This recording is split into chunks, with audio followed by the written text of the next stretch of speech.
Hey y'all, Bunkle here. Hope you're having a great day. Today is a very good day by me. A little bit of allergy day. It seems like it's weird because it's very humid outside. Seems like it's going to rain sometime soon, but it's also, I don't know if there's stuff in the air or if it's just very dry. So, pardon me if I have to take a break while doing this break, but it is what it is here. Anyway, what I'm going to be doing in this video is some 1988 Donruss baseball. Now, 88 Donruss would be significant. There's a couple key rookies in there. If I'm not mistaken, the Glavine is part of this set.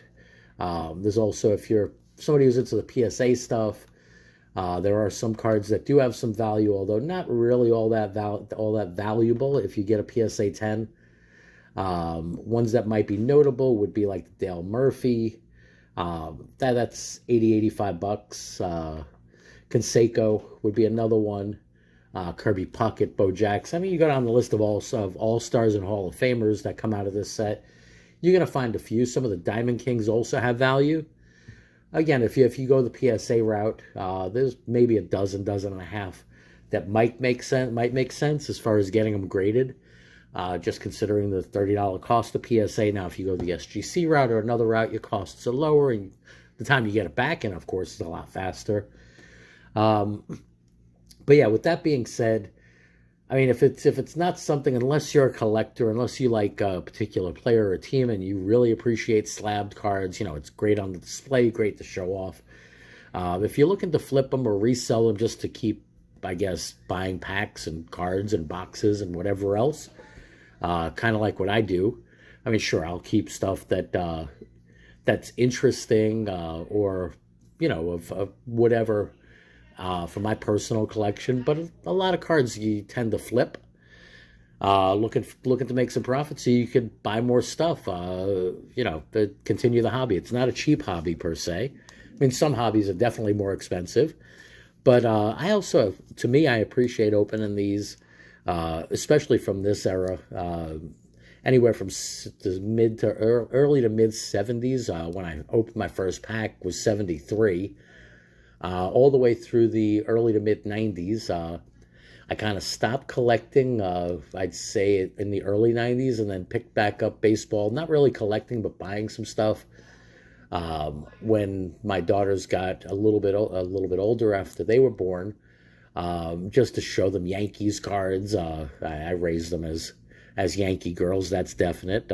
Plus or minus, not only my daughters, but nieces, nephews, and all of that. Being New Yorkers, that's kind of what we did. Although I did have a general appreciation. You can't really just look at one team, but players in particular, you have to have an appreciation for. So looking at these, going through these, it definitely has, to me, maybe a lot more sentimental value than flipping value. It brings me back to my late teen, in some cases early 20s years. I might bring my daughters in at some time or another to do one of these videos with me, just for players that they know and recognize, as well as I mentioned in other videos that I'm going to be doing some more variety stuff on this channel. So just make sure you subscribe, thumbs up, comment, all of that stuff, and you'll see new stuff daily, I'd say. All right, we're starting off with Tony Fernandez, Jack Clark, Mike Burbeck, Jerry Hairston, Bill Wegman, Jerry Mumphrey, Jose Uribe, Louis Polonia, Tom Prince, Jamie Quirk. Looks kind of quirky in that picture. What are you looking at? Bob Dernier, Mitch Webster, Keith Atherton. Looks like he has a black eye in that picture. Ivan Calderon with that big puff hair in the back. Ken Dixon, and Sean Hilligus. So, except for goofing on some of the players, I'd say pretty much a bust pack there. We'll just roll on to pack number 2.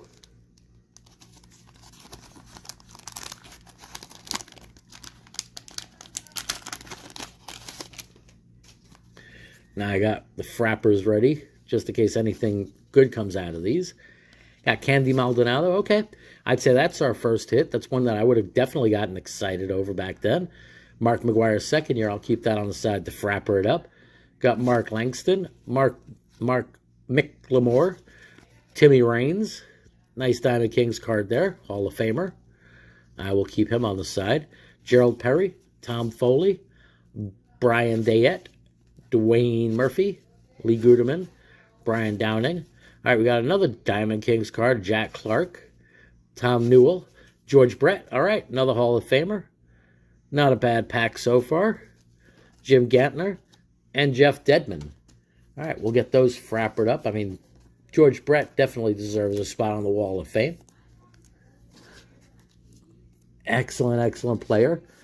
I still think back, the first game that I brought my kid brother to was the Pine Tar game.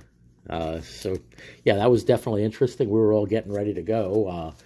Stadium was clearing out, and he said, come on, let's hurry up. Let's get on the subway. You know, it's going to be real crowded. And nah, sit down. You know what? George Brett's coming up to bat. You never know what's going to happen next. And, yeah, well, you could check it out on YouTube as far as what the Pine Tar game was, but he had a few wishes for his first ball game. He said he wanted to see a fight, wanted to see a home run, wanted to meet some players. And, yep, he got all three. Back then, the Players Gate, whether home or visitors, was a lot more, I guess, easier to say hi, shake hands, ask for autographs. We got a couple of autographs before the game there, which was pretty cool. And good memories for me. I hope for him also. I believe so.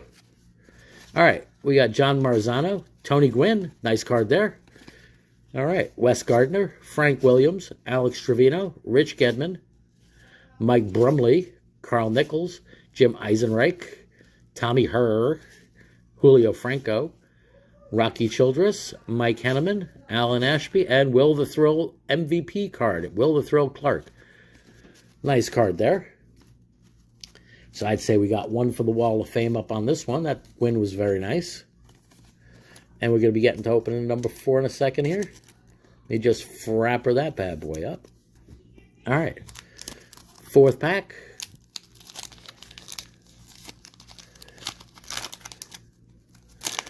All right. What treasures are inside here? I see a Bruno. We'll get to that in a minute. There goes. Insert for this year were puzzle cards of Stan Musial. Got Carmen Castillo, Cleveland Indians. Rob Thompson, another McGwire. All right, nice. Mike Scott, Steve Howe, Jim Dwyer, Vance Law, Ron Darling, Jeff Robinson. Ron Darling was a great pitcher with the Mets. Phenomenal pitcher. Jeff Robinson, Steve Balboni in the Kansas City Royals uniform there. Zane Smith, Jay Bell, Craig Lefferts, Mike Gallego, and Tom Brunansky. So we'll get that McGwire card wrapped up. So we got 2 McGwires, Brett, Raines, and a Gwynn. All in all, not that bad of a 4-pack opening, I'd say. I mean, I've seen better, I've seen worse. Centering's kind of funky on that one. A little bit off right to left and top to bottom, but still a nice winner card, I'd say. And one that I would have absolutely been excited with back in the day, that's for sure. Anyway, hope you enjoyed. Make sure, again, like I said, and I hope I don't get too redundant, make sure you comment, subscribe, give that thumbs up, hit that bell button, all of that good stuff. It's always good chatting with y'all in the comments, that I could definitely say. And new subscribers, I thank you so much. Doing these videos has been a lot of fun for me. And I definitely hope that you've been having fun watching them. Anyway, I will catch up with y'all in another video. Y'all take care. Stay well, stay safe. Bunkle out. Stay blessed.